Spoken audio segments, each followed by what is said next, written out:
The year is 1998, and having failed to qualify for the 1994 World Cup, England had qualified at the top of their group for the World Cup finals in France ahead of a star-studded Italy team.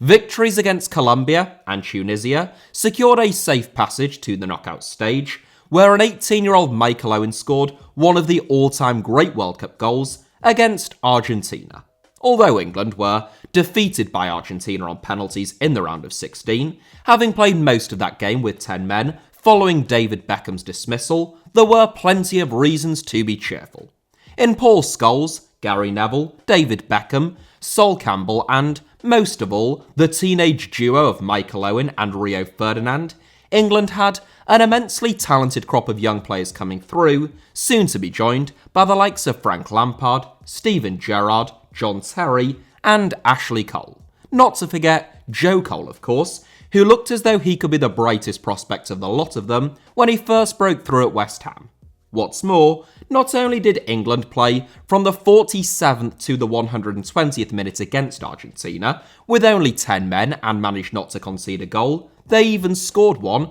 via the head of Sol Campbell and felt aggrieved when the referee disallowed the would-be winner. Glenn Hoddle said after that tournament that had Beckham not been sent off, or Campbell's goal not been disallowed, and had England progressed against Argentina, then he felt they would have won that World Cup. And he was extremely excited about taking this talented group of players which combined youth and experience, and grit and skill, into future tournaments. Yet Hoddle, whose managerial rise up to that point could only be described as meteoric, would be sacked less than 6 months after that tournament concluded. And to make matters worse, he would be dismissed for reasons that were entirely unrelated to football. I have always assumed that the story of why Glenn Hoddle was sacked by England was fairly well known, but the more people that I talk to, and after every time that I allude to it on this channel, I realise that isn't the case. And whilst every little minutiae of Sven-Goran Eriksson's reign as England boss, down to the highlights in David Beckham's hair, have been analysed, reanalysed, and then re-reanalysed during every international break, just for good measure, the fact that England sacked someone 2 years earlier, before appointing Sven, who seemed to be a much better fit in terms of getting the best out of England's so-called golden generation, and the bizarre reason why they sacked him is very rarely talked about. In fact, despite Hoddle still being a very prominent figure in football coverage now, as a regular pundit and commentator on BT Sport, I think I've only ever actually seen him asked about this sacking once, despite Sven being asked about the Gerrard, Lampard and Scholes dilemma the second that he steps through to baggage reclaim at any UK airport. And if you Google anything like Hoddle England sacked, you will still get news stories from 1999 at the top of your feed, despite the fact that the internet was still pretty much in its infancy back then, and Hoddle's sacking seems, clearly to me at least, to have been one of the most significant events in English football during my lifetime, which had huge knock-on effects and long-term implications for the sport in its ancestral home. So in this video, seen as though apparently no one else wants to, I want to talk just a little bit about why Glenn Hoddle was sacked by England, the bizarre circumstances that surrounded both his sacking and his reign in charge of the Three Lions, and why I think it was so significant in terms of the future of the England national team and English football more broadly. For those of you who might not know much about Glenn Hoddle, he is one of the most gifted players that English football has ever produced. A graduate of the Tottenham youth ranks, Hoddle spent 12 years in the Spurs first team, where he made 5 appearances in the PFA Team of the Year. In the late 80s, Hoddle was signed by Arsene Wenger at AS Monaco, a man who shared many of Hoddle's footballing ideals, and in his debut campaign, Hoddle was named as the Ligue 1 Foreign Player of the Year. Despite being the most gifted English player of a generation, Hoddle always had a complicated relationship with English football and the England national team. Many people considered it to be a sign of England's failings and lack of appreciation for more technically gifted players that Hoddle only won 53 caps for the Three Lions. John Barnes famously once said, if Glenn Hoddle had been any other nationality, he would have had 70 or 80 caps for England. An amusingly self-contradictory statement which is often included among lists of silly quotes by footballers, but the sentiment that Barnes was trying to express is one with which many people would concur. In 1991, at the age of 33, and following 2 years out injured, Hoddle returned to England to become player-manager at Swindon Town, taking the team from the bottom of the second division when he arrived to the Premier League when he left, all in the space of only 2 seasons. Formerly an attacking midfielder, Hoddle played himself as a sweeper at Swindon, and the job that he did both on and off the pitch convinced Chelsea to appoint him as their player-manager in 1993. Hoddle inherited a Chelsea team that was on its knees financially at the time, and though they struggled in the Premier League, the work that Hoddle did in terms of the club's infrastructure on a limited budget and on the training ground, along with their success in the various cup competitions, saw him offered the England job in 1996, replacing Terry Venables, whose England team had reached the semi-finals of Euro 96 on home soil. At the age of 38, less than 5 years after he entered management, and just 1 year after he actually retired from playing the game,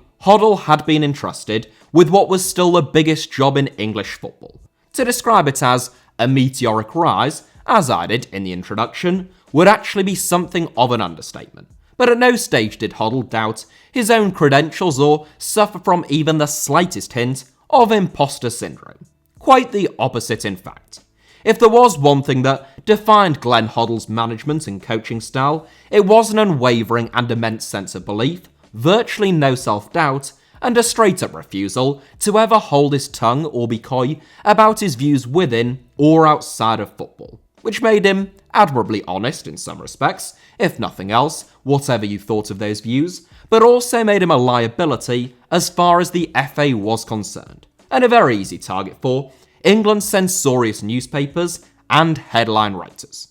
Before the 1998 World Cup had even begun, Hoddle had already caused a stir by virtue of his squad selection. He left the likes of Stuart Pearce, Matt Le Tissier, and Andy Cole out of his squad, the last of whom had scored 25 goals that season, but Hoddle's most controversial decision of all was to leave out Paul Gascoigne. Gazza, who had been England's star man at Italia 90, which would prove to be the only World Cup that he ever played in, and scored that unforgettable goal against Scotland at Euro 96 just 2 years earlier, had received several warnings from Hoddle before he was left out. Hoddle had excluded Gascoigne from his last squad before the World Cup in March 1998, during the same month that Gazza joined Middlesbrough from Rangers, on account of him not having played any football for the last 7 or 8 weeks, and therefore not being match fit. Hoddle set Gascoigne the task of getting fit before the World Cup, but despite including him in his provisional squad of 30, photographs of Gascoigne eating kebabs out late at night with friends that were published in the tabloid newspapers were said to have convinced Hoddle not to include Gazza in his final 23. Gascoigne responded by wrecking Hoddle's room and he would never play for England again. Gazza later stated that Hoddle had been right to leave him out, but the fact that Hoddle himself was such a technically gifted player and had left not only Gascoigne but also Matt Le Tissier out of his squad, 2 players capable of coming up with something special off the bench, if not right from the start of a game, surprised a lot of people. Stranger still, however, and many, many times stranger might I add, was a non-playing member of staff that Hoddle invited to join the England camp. Eileen Drury was a faith healer who claimed to have discovered her power to heal people through the power of spirituality at the age of 32, after she instantly cured her friend's arthritis by just holding her hand and saying, "Please God, make her hand better." Hoddle first came into contact with Drury in 1976 as a 17-year-old, whilst he was dating her teenage daughter.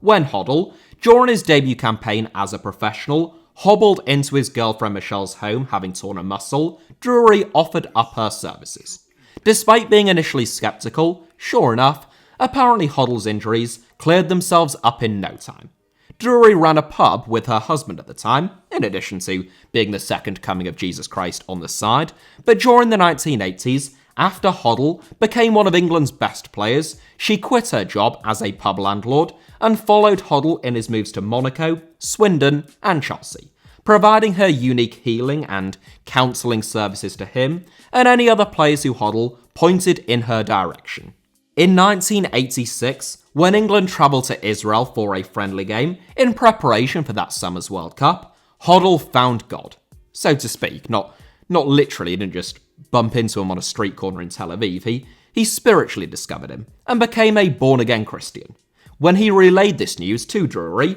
she told him that she actually had a direct line with the big man, God that is, and that her healing powers did not come directly from her, but that she just channeled them from God. What are the odds of that, eh? But it was a real stroke of luck, given the circumstances. A year after Hoddle took the England job, in 1997, he and his wife of 18 years split up, so he temporarily moved in with Drury, whose counselling services would surely have been needed more than ever at that time. It seemed only natural for Hoddle, therefore, to harness Drury's incredible powers in his role as England boss, bringing her on board as an advisor. Hoddle told the press that Drury's role was effectively that of an agony aunt, suggesting that she was just there to help players and provide them with support, whatever problems they might have, with no suggestion of the spiritual, the divine, or Drury having a direct line to God. However, once it emerged who Drury was and the mystical powers that she was providing, and those stories broke, the first revelations of what would become known as Hoddgate began to unfold. It is important to note that Glenn Hoddle was not unique in attempting to tap into otherworldly forces in football at that time. Hoddle wasn't Drury's only client. Spurs and England wide man Darren Anderton, Charlton forward Mark Bright, and Queen's Park Rangers defender Danny Maddox all spoke publicly about the miracles that they had experienced at Drury's remarkable hands. Meanwhile, Crystal Palace boss Steve Coppell and Southampton director of football Laurie McMenemy all testified that Drury had been able to heal injuries that no Harley Street specialist could. It's also worth noting that Drury wasn't the only faith healer in football at the time. Before Glenn Hoddle got the England job, she wasn't even the best known. That would most likely have been Betty Shine, the best-selling author, opera singer, and spiritualist, who claimed to be a psychic and a medium, as well as a spiritual healer. Among her many claims to fame, Shine claimed to have foreseen the events of 9/11 shortly before her death, and it was Shine who told former footballer turned journalist, turned politician, turned conspiracy theorist David Icke that he was the Son of God. Not long after that, Icke appeared on the talk show Wogan, where he famously compared himself to Jesus Christ and claimed that he was, quote, the son of a godhead. Icke is now probably best associated with a whole raft of anti-Semitic conspiracy theories and for claiming that an interdimensional race of reptilian beings, often referred to as reptoid humanoids, including the Rothschilds, the Bush family, and the British royal family, have hijacked the Earth and manipulated events to keep actual human beings living in fear. Such was the extent to which football clubs and coaches hired the services of faith healers. When Hoddle was dismissed by England and replaced by Kevin Keegan, the FA thought it necessary to put out a statement saying that Keegan would not be using a faith healer during his time as manager of England, because Keegan himself had used Betty Shine to try and heal Alan Shearer and Steve Howie during his time as manager of Newcastle. I think that context is important, but pretty evidently, Hoddle's relationship with Drury was more intimate than most, and a number of England players have since stated that they felt a certain pressure or obligation on them to visit Drury and to embellish her practices, even if they weren't convinced by them themselves. Ray Parlour, for example, claims that when he went to see Drury, he sat down in the chair in her room and said, "Just a short back and sides, please, Eileen," only for her to send him out in a rage. According to Parlour, he missed out on England's World Cup squad and was never picked again because of that incident. Steve Howie also felt that he had been left out of the England squad for telling Glenn Hoddle that he wasn't interested in visiting Drury because he believed in hard science, and he has repeatedly claimed that the real reason why Paul Gascoigne was left out of Hoddle's World Cup squad wasn't due to a lack of fitness or the infamous kebab photos, but was actually because he had made a joke to Drury about evil spirits pulling funny faces at him from out the window that she had claimed to have banished them from him too. Drury denied pretty much every one of these claims, explicitly in the case of Ray Parlour's short back and sides quote, which she says not only never happened with any player, but that she would have been amused if it had, claiming that faith healers can also have a sense of humour. Other players like Darren Anderton, Ian Wright, and Les Ferdinand testified to Drury's powers, and though it seems possible that if Drury's influence was as great as some people have suggested, that players might have visited her more often and praised her powers even if they didn't really buy into it, to try and court favour with Hoddle, there were supposedly some England players who kept visiting Drury even after Hoddle had gone, so presumably there must have been at least some true believers within that England squad. It's also worth pointing out that there were legitimate reasons why Glenn Hoddle might have dropped Gascoigne, Howie and Parlour, aside from their alleged run-ins with Drury. And Alan Shearer, who also apparently wasn't convinced of Drury's supposed healing powers, was made England captain by Hoddle, who never dropped him, even when Shearer endured a painful and lengthy barren spell in front of goal. And when a newspaper did claim that Hoddle and Shearer had fallen out, Hoddle successfully threatened to take legal action against them, leading to a retraction.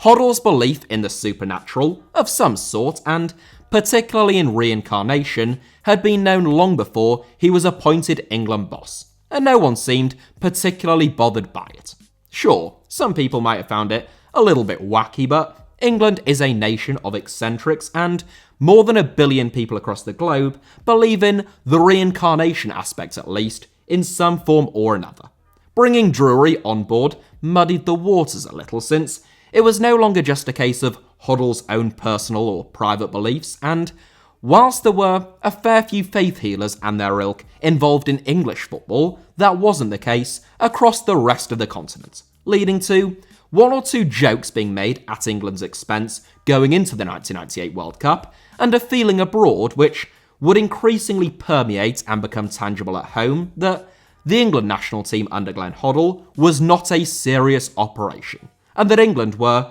wasting a talented team with a slightly eccentric head coach. Following England's World Cup exit at the hands of Argentina, the scrutiny of Drury's presence and of Hoddle's beliefs increased, and matters were hardly helped when Hoddle sold extracts of his book, My World Cup Story, which was a diary that he had written during England's World Cup campaign, to the Sun newspaper, which, rather unusually, had actually been the most critical newspaper of him up to that point.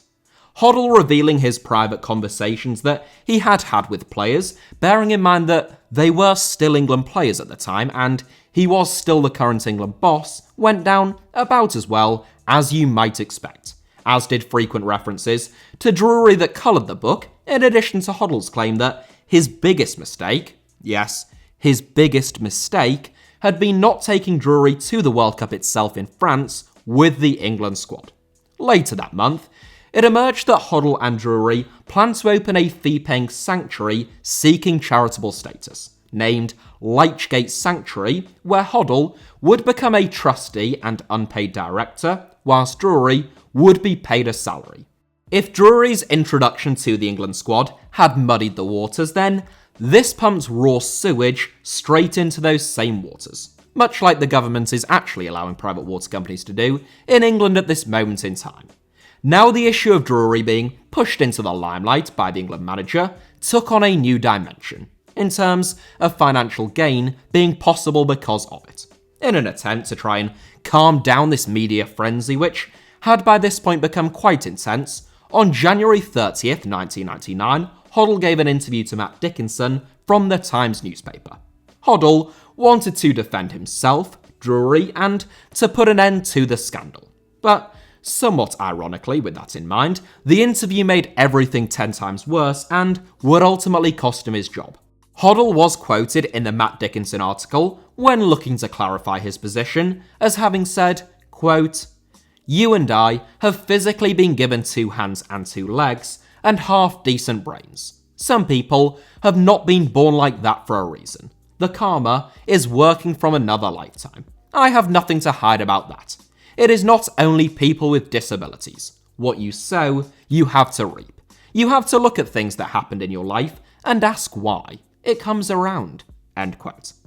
Hoddle's comments, unsurprisingly, were taken as him saying that disabled people were essentially being punished for having done something wrong or for being bad people in a previous lifetime. Hoddle claimed that that wasn't what he meant and that he didn't believe that was the case, pointing to work that he had done with disability charities as evidence that he isn't some kind of callous monster who thought anyone with a disability deserved it, so to speak. The furore in response to that interview was absolutely enormous though. Not only did several organisations representing disabled people criticise Hoddle, so too did a number of public figures, not least then Prime Minister Tony Blair, at a time when he was still fairly popular and his endorsement or condemnation of something, or someone, didn't immediately make most of the public think that the opposite must be true.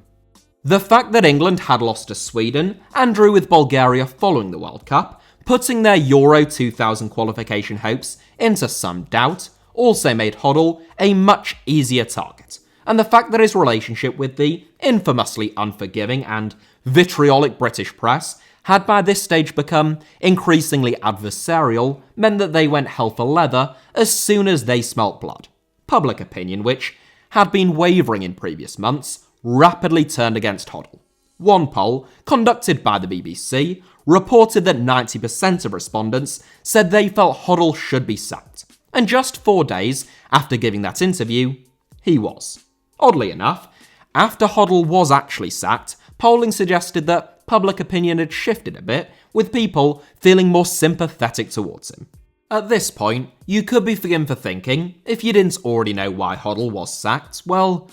of course he was sacked, Alfie. He hired a faith healer who he was setting up a private company with, and he suggested, if not outright stated, that disabled people were being punished for something they had done in a previous life.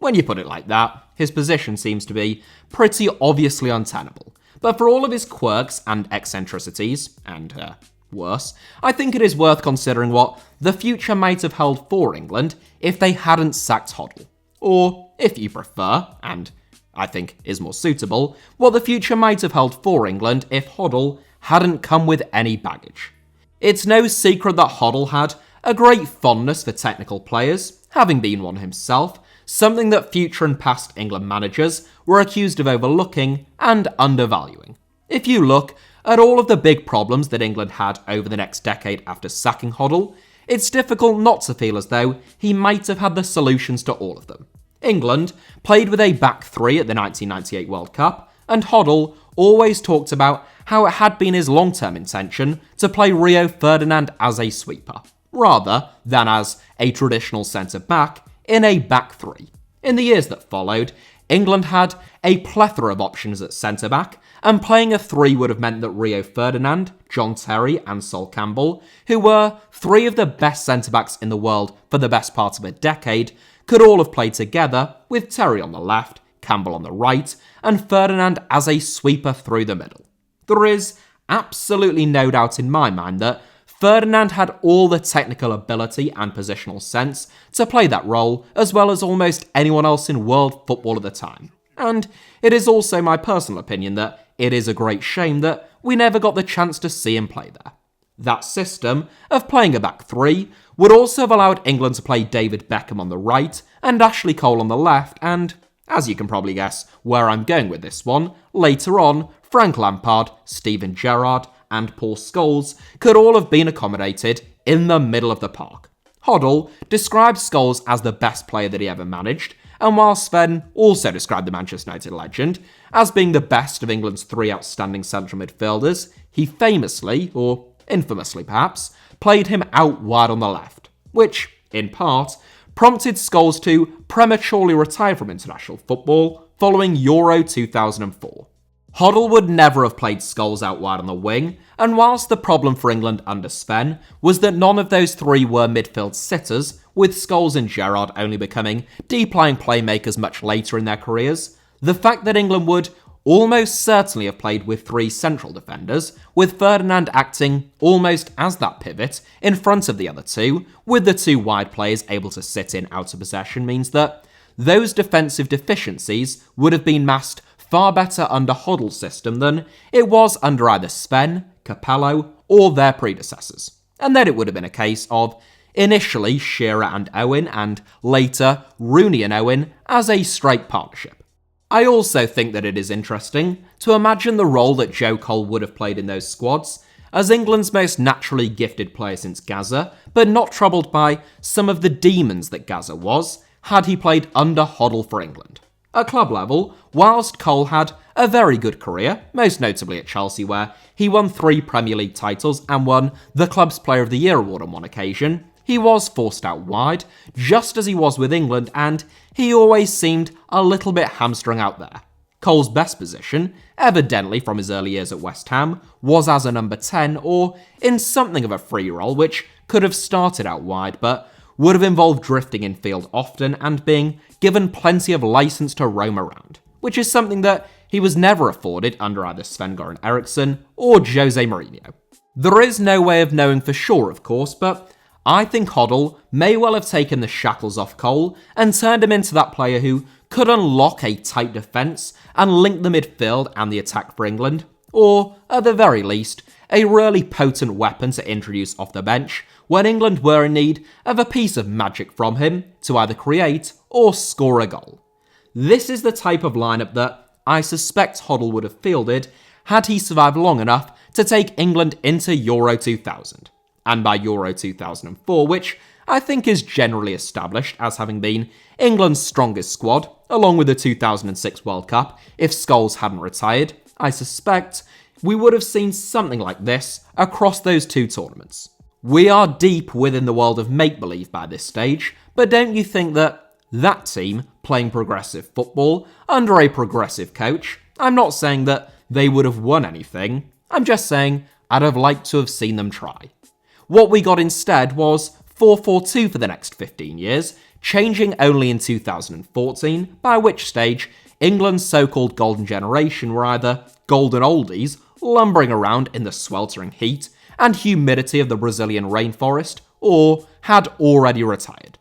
From a tactical perspective, personally, I have no doubt that Glenn Hoddle would have been more suited to get the best out of those squads than Kevin Keegan, Sven-Göran Eriksson, or Fabio Capello were. Ultimately, though, it was everything away from football, which was compounded by the fact that Hoddle wasn't always loved by all of his players, that turned the 2000s into such a what might have been era for English football. My own personal view, just for what it's worth, is that whilst everyone is quite obviously entitled to believe in whatever they like, if so-called faith healers start taking precedence over actual trained medical professionals, that is dangerous, not just in the context of football, but even more so when there are examples of people who refuse treatment for terminal conditions or to even visit actual doctors because they are so convinced that homeopathy, religion, or some kind of ritual are the only real cures that exist. Also,